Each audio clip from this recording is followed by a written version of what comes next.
Kidney கல்லு, kidney failure இருந்தா எப்படி சரி பண்றது? முதல்ல கிட்னி கல்லை பத்தி சொல்றேங்க. கிட்னி கல்லை ஒரே நாளில் கரைப்பது எப்படி?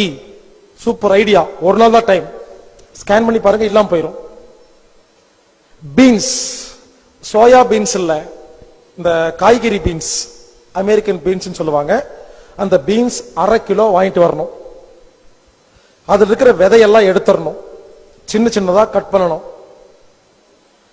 1/2 கிலோ பீன்ஸ 2 லிட்டர் தண்ணியில போட்டு அடுப்புல வச்சு சூடு பண்ணணும். கேஸ் ஸ்டவ் சிம்ல வச்சு லேசா வச்சு 2 மணி நேரம் சூடு பண்ணணும். சூடு பண்ணி முடிச்ச உடனே அதை எடுத்து மிக்சியில போட்டு கூழ் மாதிரி அரைச்சிடணும்.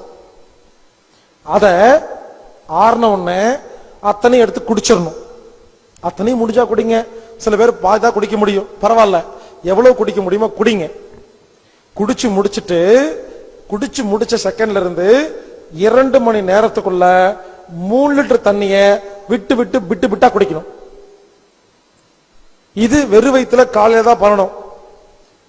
அந்த டைம்ல வேற எதுவுமே டீ காஃபி வேற எதுவுமே சாப்பிடக்கூடாது.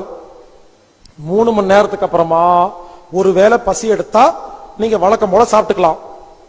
இந்த டைமுக்குள்ள யூரின் வரும்போது ஒரு கப்பல புடிச்சு பாருங்க, கண்டிப்பா கல்லு வெளியே வந்துடும்.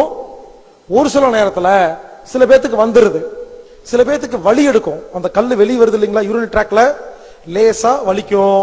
சில பேத்துக்கு கொஞ்சம் கீறி விட்டு அங்க புண்ணெல்லாம் கூட பண்ணிரும். பயப்படாதீங்க. அப்படி வந்தாலும் அந்த கல்லு வெளியே வந்துடும், லேசா வலிக்கும். 2 நாள்ல அந்த வலி சரியா போயிடும். ஒட்டிக்கு அவ்வளவுதான். ஒரே நாளுங்க. ஆச்சரியமா இருக்குங்க. நீங்க 2 நாளுக்கு அப்புறம் போய் ஸ்கேன் பண்ணி பாருங்க, டாக்டர் ஆச்சரியப்படுவாரு. கல்ல காணாம பாரு.